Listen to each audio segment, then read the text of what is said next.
What's up, everybody, and welcome back to the Goal 60. So we're sitting around mid-March, and baseball season's about to start up on the 28th of March, so we're only a couple weeks out. I know a lot of you are invested in college basketball and everything with the tournament starting up. I'll definitely fill out some brackets, but I am looking forward to baseball. So hopefully, if you are doing the college basketball thing, I hope you're having some good luck. Definitely be on the look out for some big upsets. They always happen this time of year. Right. So as far as this channel goes, we're college football and Major League Baseball.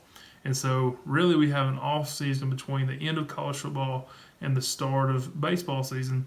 And during that time, I've kept in touch with a few of you, a handful of you, and kind of bounced some ideas off of you, kind of kept you up to date on what the research was looking like, if I found anything. And this video kind of sums it all together on the changes and adjustments that we're going to make to the revenge system and the RPI system from the past few years. So with that said, if you're new to the channel, just kind of give you a little history as far as baseball season goes. A couple years ago, I had one video a week talking about the revenge system because that's all I had. During that time, I was doing a little bit of research and trying to come up with some other things. And last year, I went completely live with a daily vlog throughout baseball season. Well, I say throughout, from about the start of baseball season all the way through mid-August when these two systems finish up, and that was the RPI system. It is a daily thing. Revenge plays, you may have one a week. You may not have any for a couple weeks. But with the RPI system, you have one just about every single day.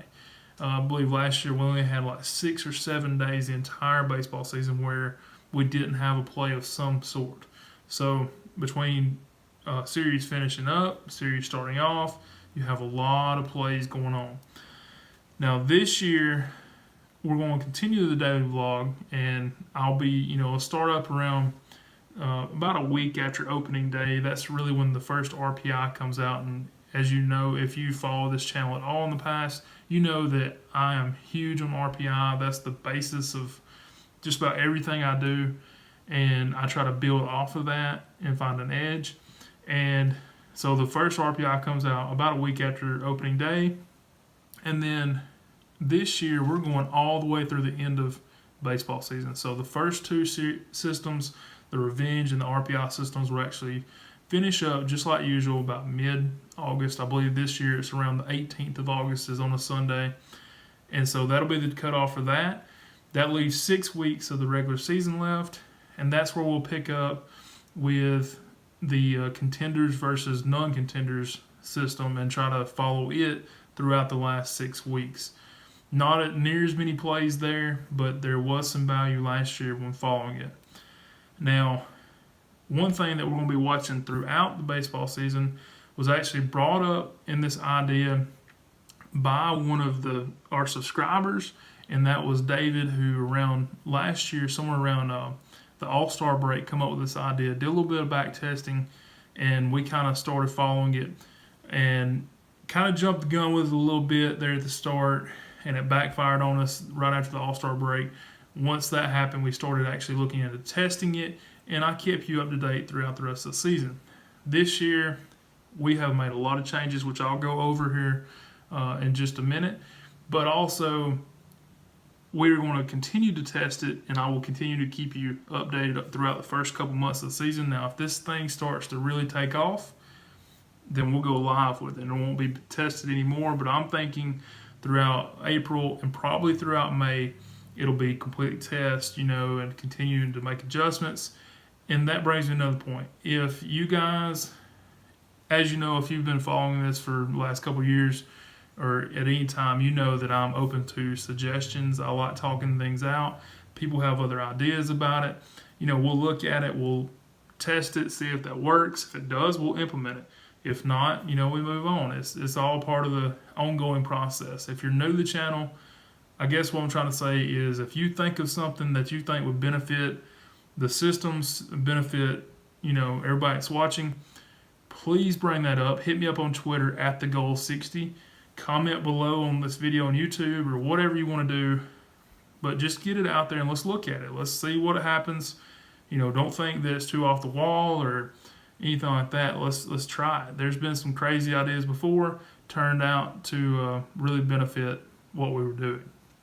So with that said, let's jump right into the systems. The first one I'll talk about is the revenge system. So let's jump into it. Let's see what kind of changes have been made and what we found throughout the off season.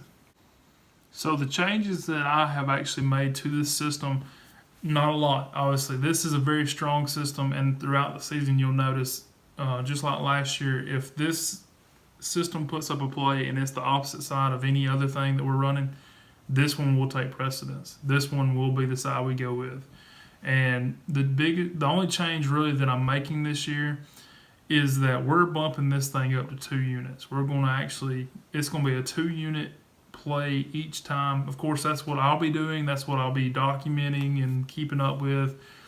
If you are not comfortable with that, keep it at the 1 unit. I totally understand, and don't change anything.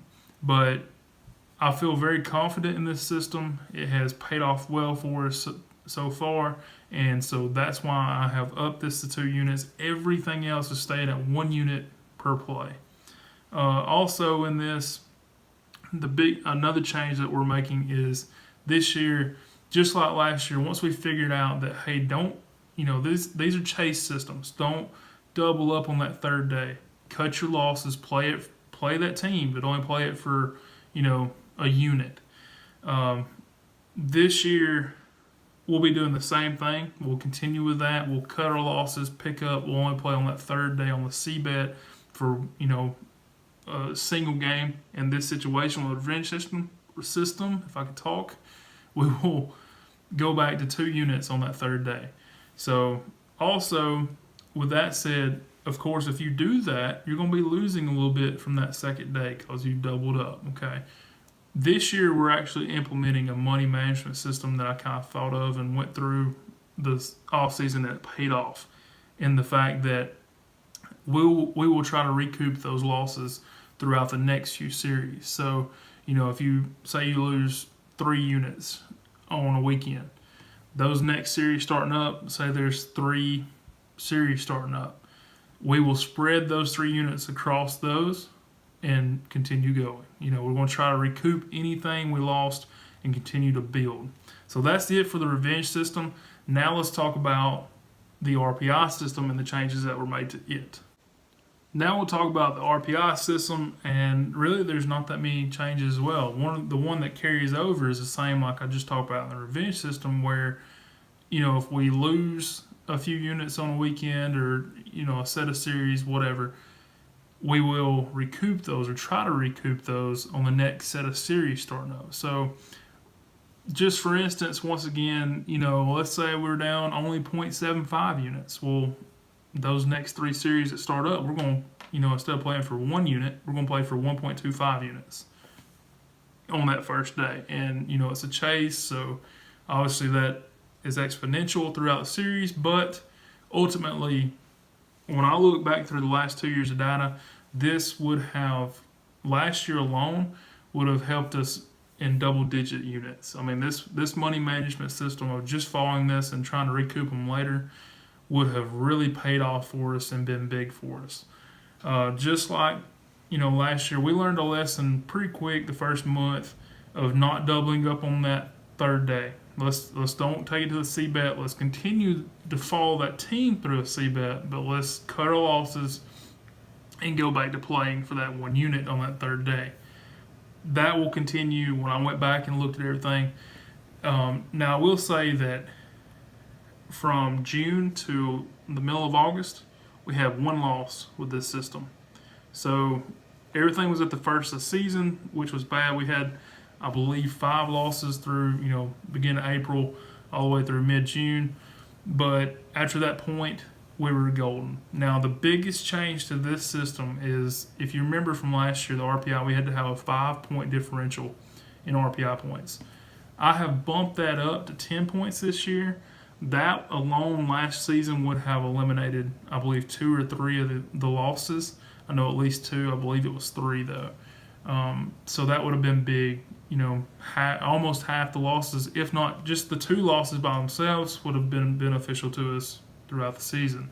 Now, I will say this, right out of the gate last year, everything I do on here is transparent. So I reference things that's happened in the past. It's all on video, all documented on Twitter, whatever.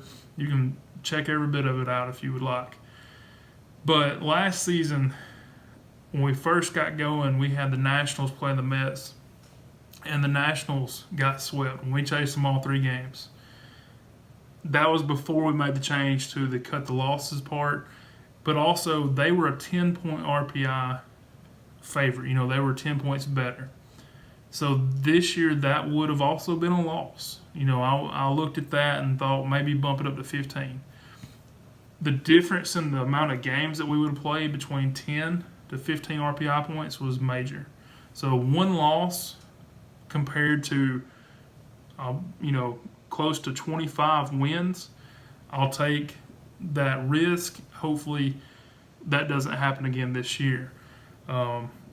There was it didn't really cut out a ton of wins from the 5 to 10 points, but for some reason that range of 10 to 15 points was major, so that's why we're keeping it at the 10 points, and let's move forward with that. So that's it for the RPI system. So the third system that I know for sure we will be following is going to be live is that playoff contender series. Of course, that don't pick up until 6 weeks out from the end of the season. I'm not going to get into it for that reason since we have so long. I will go over that at the end of summer, so let's don't waste any time there. The other system I'm going to talk about, which I'm really hoping we get to go live with, I'm hoping these parameters, really show up and really do well in the first couple months, and we get to take them on live starting at the end of May, and that is the over-under system. So pretty much I'm just going to give out the, the parameters that I have because they're all brand new. This is all a new system we're still testing, so I'll just go over everything. The first thing is, instead of looking at the entire season of differential from over-under, we're going to look at the 4-week intervals. So if a series is starting up on a Thursday, we're going back 4 weeks from that Thursday to get our differential on over-under. And I'll go over that, of course, as the daily vlog goes on.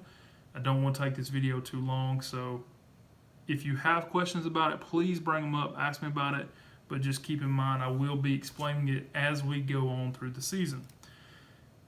As far as what to take under, we're looking at 0.6 or less with the combined teams. At 0.8 or above, we're going over. So between that 0.61 to 0.79, we won't be touching any of that. It's kind of the no man's land.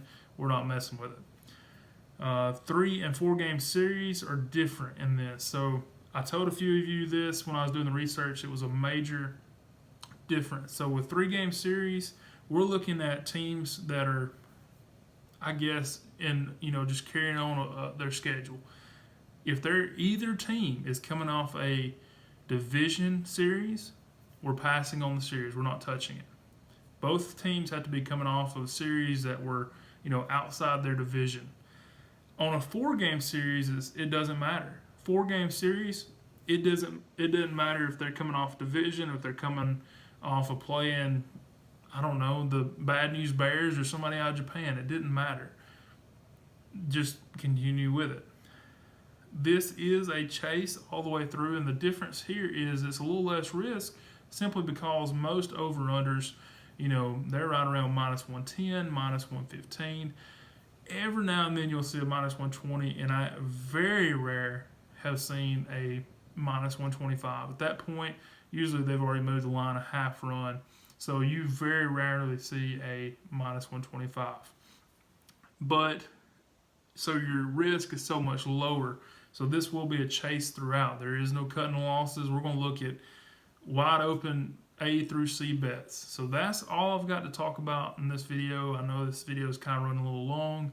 I wanted to get through everything. I just wanted to get something out there because I'm excited about baseball. I know some of you are. I hope you tune in for the daily vlogs. Follow us on Twitter at TheGoal60. And until next time, thanks. Make sure you hit that like, share, subscribe. Do it all. Let's go. Let's have a great season. And I look forward to it. So thanks for watching. 60% of the time, it works every time.